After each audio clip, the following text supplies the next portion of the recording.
ধর্মীয় বিভিন্ন আয়োজনের মাধ্যমে স্বয়ংসম্পন্ন হলো পবিত্র ঈদে মিলাদুন্নবী সাল্লাল্লাহু আলাইহি ওয়াসাল্লাম, ফাতিহা ইয়াজদহম, কাজা গরিবে নামাজ এবং অত্র এলাকার পরলোকগত সকল মুরিব্বিদের ইসালে সোয়াব উপলক্ষে দক্ষিণ ফটিকছড়ির দক্ষিণ ধর্মপুর হাবিলাস তালুকদার বাড়ি এবং শতদল ক্লাবের উদ্যোগে আজকে এই পবিত্র বিশাল সুন্নি সমাবেশ স্বয়ংসম্পূর্ণভাবে সম্পন্ন হয়েছেন।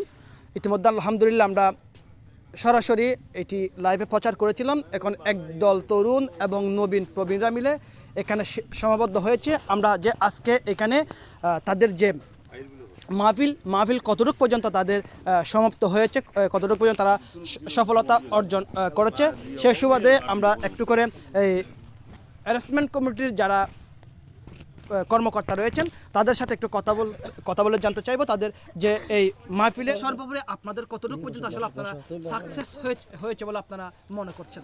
বিসমিল্লাহির রহমানির রহিম। আসসালামু আলাইকুম। আমার চাচা আকাশ সাহেব, আমার বড় ভাই জাকির হোসেন সাহেব এবং নূর সাহেব মানিক সহ এই ক্লাবকে প্রতিষ্ঠা করার পরে বিশেষ করে আমাদের এই সামাজিক বিভিন্ন ওয়াজ মাহফিল সবগুলো আমাদের এই ক্লাবের মাধ্যমে হতো। আজকে যারা নতুন নেতৃত্ব আসলে এখানে টিপুরা আছেন, যারা সাজ্জাদরা রয়েছে, ইমতিয়াজরা রয়েছে, এই ছোটো ভাইরা আজকে এই বিশেষ করে আমি তাদেরকে ধন্যবাদ জানাচ্ছি। আমাদের দক্ষিণ ধর্মপুর এটা আহলে সুন্নাত ওয়াল জামাতের অন্যতম একটা জায়গা। বিশেষ করে আমাদের প্রত্যেকটা অনুষ্ঠানে সদল ক্লাবের আমাদের ছোটো তরুণরাই পরিচালনা করে থাকে। আমি বিশেষ করে আজকে আমরা দেখেছি এখানে যে ভালো বক্তারা এসেছে তাদের রিসিপশন সহ তাদের এই অনুষ্ঠান পরিচালনা করার জন্য আমাদের এই ক্লাবে যারা আছে সবাই অংশগ্রহণ করেছে এবং সহযোগিতা করেছে। আমি মনে করি দক্ষিণ ধর্মপুরে এরকম এই ওয়াজ মাহফিল খুব একটা কমে হয়। আমরা এই জন্য সফল যে আজকে আপনারা দেখেছেন, বিশেষ করে লাইভে যারা দেখেছেন, এরকম একটি অনুষ্ঠান করতে অনেক কিছু প্রয়োজন হয়, টাকা পয়সা সব কিছু। কিন্তু আমাদের যারা এই যে সিনিয়র নেতৃবৃন্দ যারা রয়েছেন, যে ক্লাবকে যারা প্রবাসী যারা রয়েছেন, যারা এই ক্লাবকে প্রতিষ্ঠা করেছেন, তাদের সুনিপুণ নেতৃত্বে আজকে এই আমরা তাদের সাহসিকতা কিন্তু এরকম একটা অনুষ্ঠান আমরা করতে পারি। বিশেষ করে তাদেরকে ধন্যবাদ জানাচ্ছি যারা প্রবাসে, যারা তাদের অনুদানে আমরা এরকম একটা বড় অনুষ্ঠান করতে পারি। বিশেষ করে আমাদের প্রত্যেক বছর আমরা এরকম দুটো ওয়াজ মাহফিল হয়, তার মধ্যে এটা প্রধান। আমি আপনাদের কথা এটাই হচ্ছে যে আমরা সফল এবং আমরা প্রত্যেক বছর আমরা এই ক্লাবের উদ্যোগে আমরা এই প্রতিটি অনুষ্ঠান এভাবে আমরা সফল করব ইনশাল্লাহ। ঠিক আছে, ধন্যবাদ। স্বতঃস্ফূর্ত অংশগ্রহণের মাধ্যমে মানুষ আলহামদুলিল্লাহ যথেষ্ট পরিমাণ আপনাদের মাহফিলে সাড়া দিয়েছে। আগামীতে এই ধরনের মাহফিল আপনাদের কতটুকু পর্যন্ত আসলে ভূমিকা থাকবে একটু করে জানাবেন। আল্লাহ রাব্বুল আলামিন আমাদেরকে অভাবনীয় সাফল্য দিয়েছেন আলহামদুলিল্লাহ। প্রায় আমাদের এলাকার সর্বস্তরের আমাদের মা বোনদের উপস্থিতি দেখে আমরা খুবই আনন্দিত হয়েছি, যেখানে কোরআন ও সুন্নাহর অসংখ্য মাসাইল নিয়ে আলোচনা হয়েছে।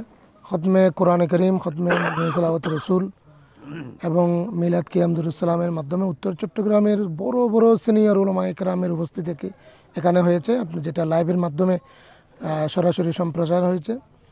তারপরে মাগরিবের নামাজের পর থেকে ধারাবাহিকভাবে আজকের যারা নির্ধারিত বক্তারা ছিল এবং নির্ধারিত বিষয়ের উপর ওনারা বক্তব্য রেখেছেন, আশা করি দর্শক শ্রোতা যারা আজকের মাহফিলের যারা শ্রোতামণ্ডলী তারা উলামায়ে কেরামের তাকরীর শুনে উপকৃত হয়েছেন।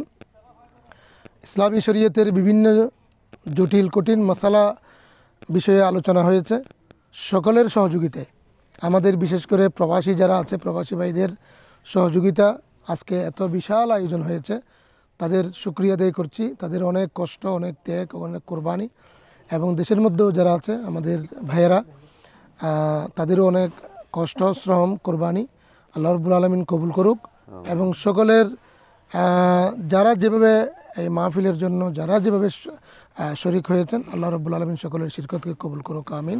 দেশের যে কোনো সময় ভূমিকা রাখার জন্য সবচাইতে যাদের সহযোগিতা আমরা বেশি পেয়ে থাকি তারা হচ্ছে প্রবাসী। দেশের সুখ বিলাস ছেড়ে পরিবার পরিজনদেরকে সুখী রাখার জন্য প্রবাসী জীবনে তাদের জীবনটা আসলে পাড়ি দেয় প্রবাসের মধ্যে, সেজন্য আমরা তাদেরকে প্রবাসী বলে থাকি। আমার পাশে একজন শ্রদ্ধেয় প্রবাসী ভাই রয়েছেন। আসলে যাদের প্রবাসীদের রক্তের অর্জিত যে কষ্টের টাকাগুলো এরকম ভালো কাজের মধ্যে ব্যয় করে তারা কিন্তু তৃপ্তি মিটিয়ে তাদের কষ্টগুলো তারা আসলে ভুলে যেতে পারে এই ধরনের ইসলামিক কর্মকাণ্ডের মাধ্যমে। একজন প্রবাসী ভাই আছেন, ওনার সাথে যুক্ত হচ্ছে। আসসালামু আলাইকুম। এরকম একটা বাড়ি থেকে যখন একজন প্রবাসী মেসেজ পায় বাড়ির মধ্যে একটা অনুষ্ঠান হচ্ছে, তখন একজন প্রবাসীর অনুভূতি কেমন থাকে? আসসালামু আলাইকুম রহমতুল্লাহ বরকাত। আজকে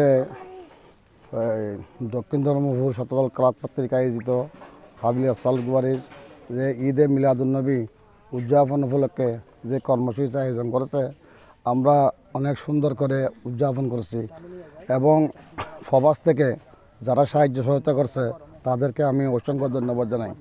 এবং আজকের মাহফিলে আমাদের পক্ষ থেকে যারা আমাদের ছোটো ছোটো ভাইয়েরা অনেক কষ্ট করেছে, অনেক মেহনত করেছে, অনেক সুন্দর করে মাহফিল পরিচালনা করেছে, তাদেরকে অসংখ্য ধন্যবাদ জানাই।